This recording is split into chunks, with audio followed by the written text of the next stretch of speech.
¿cuántos procesos se verían interrumpidos o afectados con este proyecto de ley?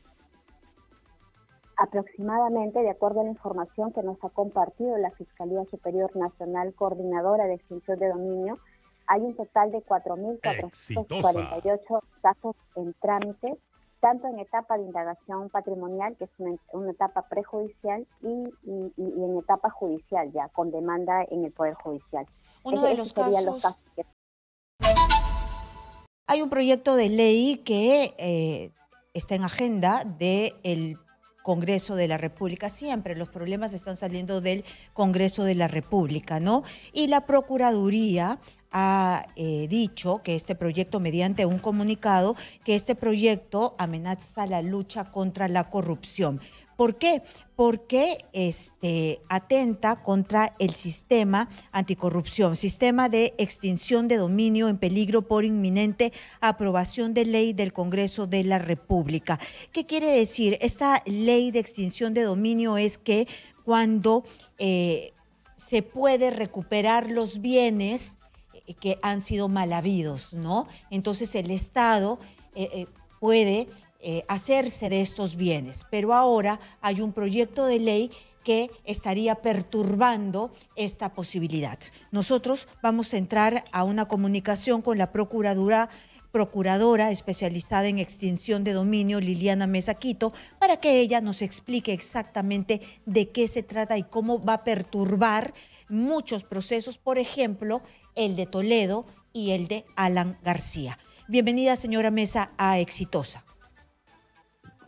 Muy buenos días, Karina. Muy buenos días a tu teleaudiencia. Muchas gracias por estar aquí, procuradora. ¿Usted nos podría explicar de qué se trata? Porque este es un proyecto nacido del fujimorismo y que trata precisamente y que afectará, según ustedes, el sistema de extinción de dominio. ¿Qué es lo que hace exactamente este proyecto de ley? En principio, para que la ciudadanía conozca, la extinción de dominio lo que busca es recuperar el patrimonio ilícito que se ha generado producto de actividades ilícitas a favor del Estado.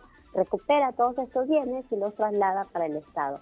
El proyecto en sí lo que busca es modificar la terminología de toda acción o omisión y otorgarle el carácter delictivo y contraria al ordenamiento penal. Entonces, nosotros consideramos que al introducirse esos dos términos, delictivo o penal, necesariamente va a generar un perjuicio en los casos que venimos conociendo y asumiendo la defensa del Estado, pero además también en aquellos casos que ya la ciudadanía conoce y en los futuros que se puedan generar. ¿Y ello por qué? En principio, si nosotros leemos la exposición de motivos que nos señala este proyecto de ley, se hacen referencia, por ejemplo, a fundamentos propios del derecho penal, como son la culpabilidad, la responsabilidad penal. Se quiere limitar este proyecto solo a casos de criminalidad organizada, cuando también hay ilícitos que generan patrimonio ilícito, por ejemplo, la extorsión, el sicariato, el robo, entre otros. Se fundamenta este proyecto en la función de la pena, que también es un término relacionado al derecho penal. También se hacen definiciones que ya no son acordes con la ley de extinción de dominio. Y por último, también se hace referencia a la culpabilidad dentro de la acción de extinción de dominio, como cuando te menciono, esta culpabilidad es un término propio del derecho penal y que existe. A ver, para poder entender todos, porque es demasiado técnico lo que usted me está diciendo. Lo que dice el congresista Morante, que es quien está defendiendo su proyecto de ley, es que no va a cambiar nada, que simplemente él está incluyendo estas palabras, actividad ilícita delictiva y tipo penal. ¿Por qué esto cambiaría lo que hasta el momento está ya escrito? ¿No se supone que todo lo que ustedes están recuperando es por una actividad ilícita y un tipo penal? Nosotros consideramos que sí cambia precisamente por lo que ya te decía, porque dentro de los fundamentos de este proyecto se exige una condena penal. Al nosotros introducir la calidad de acción o omisión delictiva, el delito incluye la determinación de la responsabilidad penal a nivel de proceso penal y a través de una sentencia condenatoria que establezca la culpabilidad. Por eso Es decir, una condena y una sentencia. Ustedes pueden... penal para poder iniciar los procesos de extinción de dominio. Y ustedes ya lo pueden hacer antes, en este momento. Tal como está previsto actualmente en la ley de extinción de dominio, y el proceso en sí es un proceso autónomo independiente del proceso penal, de tal manera incluso, Karina, que se pueden iniciar procesos de extinción sin que exista previamente un proceso penal. Incluso hay supuestos que quedarían excluidos dentro del ámbito de la aplicación de esta ley si se aprueba. Por ejemplo, en los casos de los bienes por sucesión de causa de muerte, acá no se va a determinar la responsabilidad penal porque la persona que está siendo procesada ya falleció. Hay otros casos también, en los casos de prescripción de la acción penal. La acción penal prescribió, no se pudo determinar la responsabilidad o no de una persona, pero en extinción de dominio, debido a la autonomía, nosotros sí podríamos ir por los bienes tal y como está la ley. En los casos de procesados que son reos, ausentes o contumacios que se han fugado del país y ya no se les puede continuar el juicio, y así como estos, te puedo seguir mencionando más. Nosotros, Karina, lo que hemos propuesto como Procuraduría, somos respetuosos de las facultades que pueda tener el Congreso, pero hemos solicitado que este proyecto retorne a comisión a efectos de que se pueda debatir nuevamente si existen las personas involucradas en el sistema de extinción de dominio y si es que hay alguna cambio o modificación que se tenga que hacer, se haga, pero pensando en el bien de esta herramienta. Hoy por hoy, Karina, permíteme compartirte y también a los que nos están escuchando, el sistema de extinción de dominio en estos 4 años que lleva de vigencia la ley ha tenido 717 sentencias fundadas a favor del Estado, y eso representa aproximadamente 260 millones de soles que se ha recuperado. Y te hago una comparación entre lo que era antiguamente la ley de pérdida de dominio. En 7 años solo se lograron 37 casos fundados a favor del Estado. Entonces, ¿esto qué nos dice a nosotros?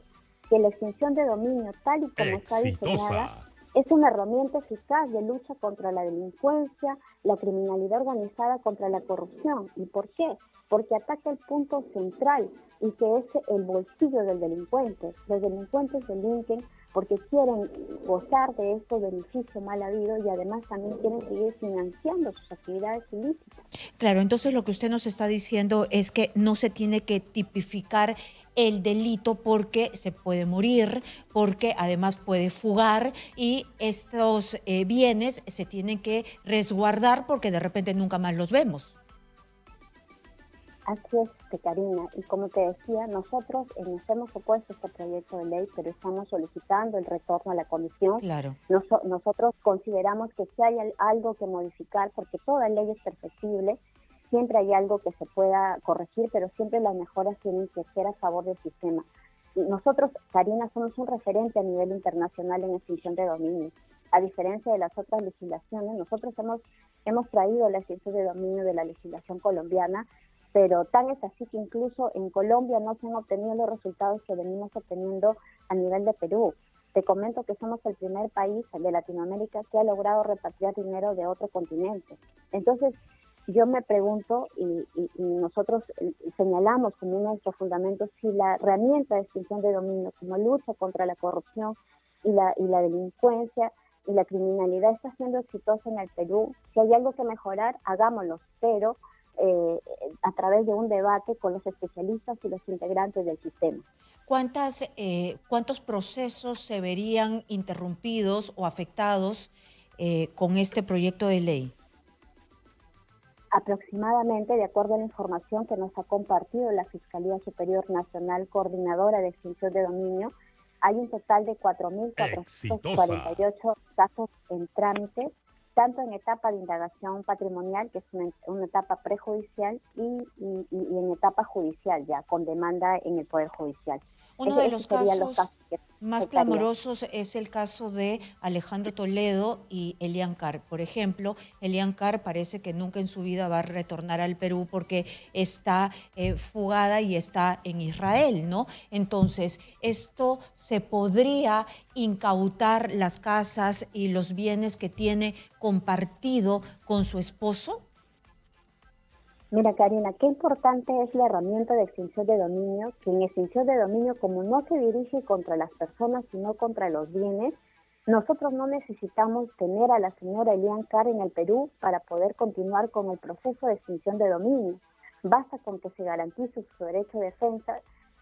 El proceso ya se encuentra en trámite, se ha solicitado la cooperación internacional para poder notificarle con la demanda a la señora, pero la ley de extinción de dominio no requiere la presencia de los requeridos o demandados en el país.